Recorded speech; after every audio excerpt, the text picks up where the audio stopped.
tentu saja di sini beda misinya gitu ya dengan perusahaan yang profit. Nah, lantas apa sih perbedaan yang esensial gitu ya dari antara yang profit dengan yang non profit dari sudut pandang pengendalian manajemen gitu ya. Nah, jadi di sini sudut pandangnya adalah sudut pandang ya secara umum ya terkait hal itu adalah bagaimana mendistribusikan misi gitu ya. Nah, kalau udah jelas ya kalau untuk organisasi non profit itu misinya tidak mencari keuntungan gitu ya, akan tetapi mengarah kepada capaian atau juga tujuan yang diinginkan oleh organisasi gitu ya. Owners or anyone ya else associate with the organization ya. Jadi organisasi non profit cenderung bertujuan adalah mengemban misinya gitu ya. Sejauh mana misinya itu bisa tercapai. Nah, terkait dengan penggunaan sumber daya. Nah, ini ya karakteristik non profit dari sudut pandang uh, perbandingannya dengan organisasi non profit gitu ya. Jadi ditujukan ya dedicate ya to purpose of the organization. Nah, jadi tujuannya adalah untuk tujuan organisasi. Misinya adalah misi penyandang cacat, gitu kan? Misinya adalah anak yatim, gitu kan? Misinya adalah membantu orang miskin, gitu kan? Nah, kalau itu tercapai maka tercapailah tujuan yang namanya pengendalian dari non-profit organization, gitu ya. Nah, ini topik topik intinya, gitu ya. Jadi kalau misi itu tercapai, maka dianggap berprestasi gitu ya. Yang dalam hal ini beda dengan organisasi yang profit tadi gitu ya. Kalau labanya tercapai maka berhasil gitu kan. Nah, organisasi non profit apabila misinya tercapai ya maka berhasil. Nah, ini topik kita hari ini dari sudut pandang pengendalian manajemen. Jadi karakteristik utama gitu ya yang bisa didefinisikan dari organisasi non profit itu adalah misi organisasi gitu ya atau organization purpose ya. It's a mission or goal. Nah, jadi itu adalah tujuan organisasi. Tujuannya adalah bagaimana memelihara anak cacat gitu ya, bagaimana memelihara anak yatim, bagaimana menyantuni orang miskin gitu ya. Nah, itu adalah organization purpose atau juga goal ya atau juga mission. Maka untuk itu sangat berbeda sekali gitu ya dari sudut pengendalian antara corporation yang dalam hal ini profit oriented dengan non profit. Nah, jadi perbedaan orientasi di sini yaitu dari sisi C and B gitu ya. Jadi yang mengacu pada dewan dewan manajer atau juga pimpinan itu bagaimana upayanya menciptakan nilai ya. Nilainya adalah yang nilai spesifik yang lebih sesuai dengan kondisi yang ada. Nah, jadi nilainya itu adalah berdasarkan pada apa ya, bukan hanya tujuan keuangan, akan tetapi tujuan misi organisasi. Itulah yang dianggap punya nilai ya. Artinya misi dari organisasi non profit yang berbeda dengan corporation. Nah, tipe non profit itu sendiri juga terbagi lagi gitu ya. Terbagi lagi di mana organisasi non profit misi utamanya adalah menyesuaikan dengan tujuan. Tujuannya adalah pelayanan publik, ya, public service. Termasuk di dalamnya adalah organisasi yang besar, gitu ya, atau juga perusahaan-perusahaan yang besar yang menyediakan jasa. Ya, jasanya berupa yang sifatnya untuk ya charitable, gitu ya, untuk kemudian misi-misi keagamaan, religius, ya, kemudian misi ilmiah, ya atau tujuan akademik yayasan ya tujuan pendidikan atau juga tujuan politik. Nah, ini misinya adalah misi public service semuanya gitu kan, bukan profit ya. Atau juga organisasi pemerintah gitu ya yang dalam hal ini termasuk di dalamnya apa ya uh, lembaga badan atau juga program-program ya. Kemudian juga organisasi swasta ya private organization ya yang tujuannya adalah melayani kepentingan publik seperti museum, seperti hospital, universitas atau juga school gitu ya. Nah, jadi di sini tiga inilah ya kelompok yang namanya organisasi non profit yaitu misi misi agama, misi ilmuwan ya, misi politik ya, itu satu. Kemudian organisasi pemerintah, kemudian juga lembaga swasta ya yang beroperasi ya, seperti hospital, universitas dan juga school ya. Dan organisasi non-profit, terutama seperti organisasi keagamaan atau juga organisasi charitable foundation. Nah, di sini punya tujuan ya, tujuannya lebih spesifik lagi, ya kan? Tujuannya lebih spesifik lagi dan seperti koperasi gitu kan, atau juga lembaga serikat buruh, ya kan, atau juga lembaga asosiasi gitu kan, asosiasi perorangan, asosiasi apa ya, profesi gitu ya. Nah, ini beroperasi adalah untuk mendapatkan yang namanya keuntungan bersama gitu kan, atau disebut dengan mutual benefit gitu ya. Jadi koperasi itu berdiri ya untuk kesejahteraan anggota atau disebut dengan mutual benefit, their members. Nah, jadi ini pengertiannya, koperasi itu berdiri ya untuk kesejahteraan anggota ya, bukan semata-mata mencari laba ya, tetapi nantinya kesejahteraan anggota yang didistribusikan dalam bentuk apa ya? Dalam bentuk uh, simpanan pokok, simpanan wajib, simpanan sukarela. Nah, itu semuanya nanti akan digunakan gitu ya, digunakan untuk menghasilkan benefit gitu ya, atau disebut dengan mutual benefit bagi anggota mereka. Nah, di sini kita lihat ada yang namanya lack of goal clarity gitu ya. Nah, jadi ada misi yang ingin dicapai, tetapi misi tersebut punya kendala gitu ya, punya lag ya, punya hambatan.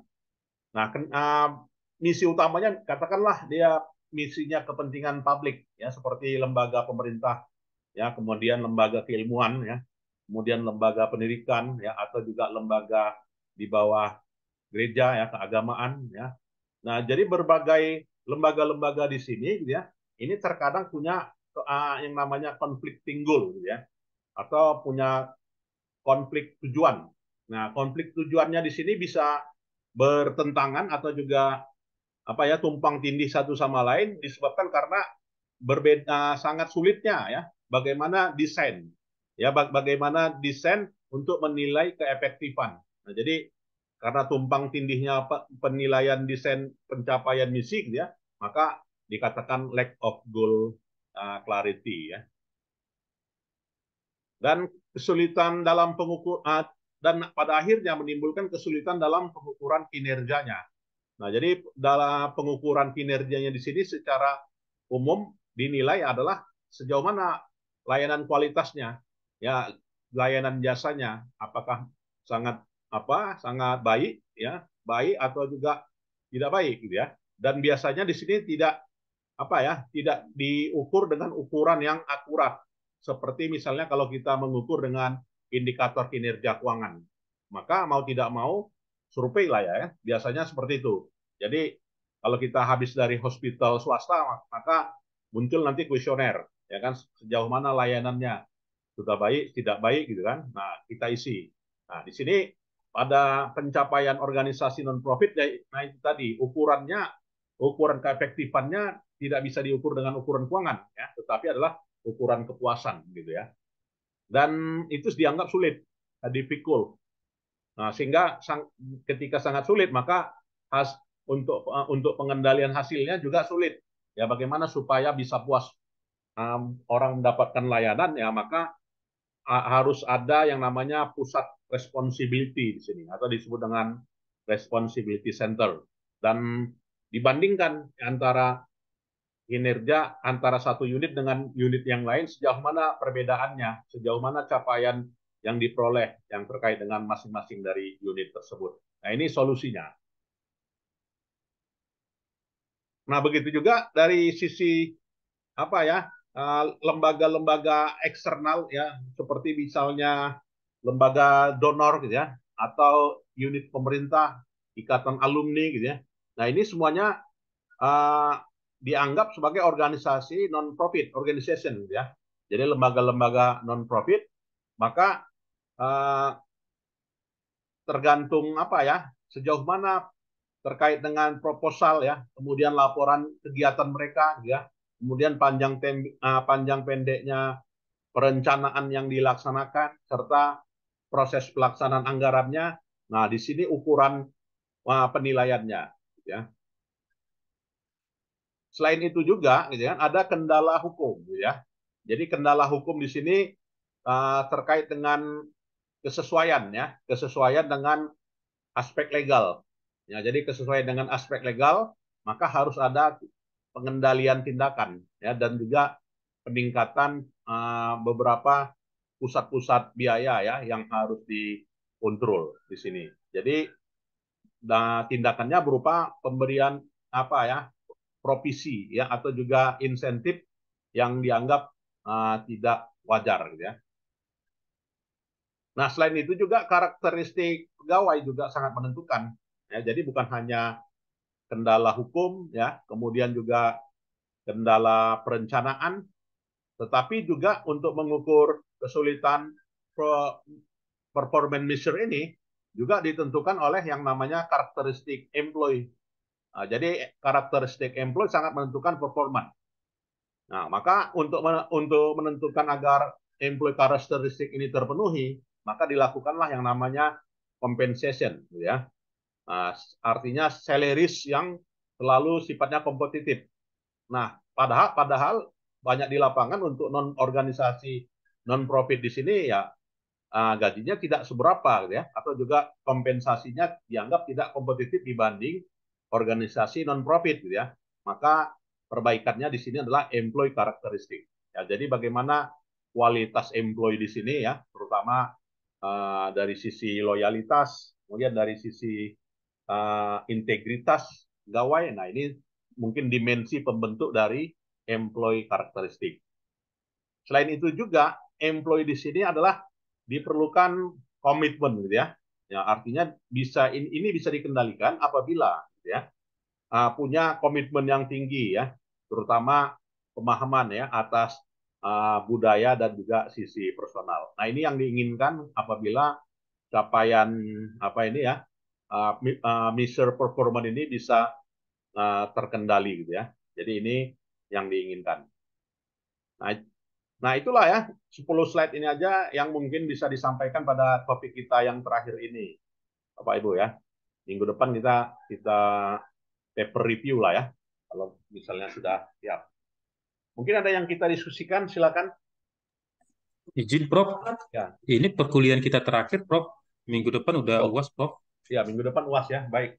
Ya, jadi ini kita terakhir dan minggu depan udah siap lah semuanya. Ya. Artinya udah siap, udah selesai nih semua. Iya, Prof. Ya, baik. Nah, minggu depan kita ada pertemuan lagi, Prof, atau hanya pengumpulan Apa tugas? aja? Ya pada apa kumpul aja lah papernya Pak.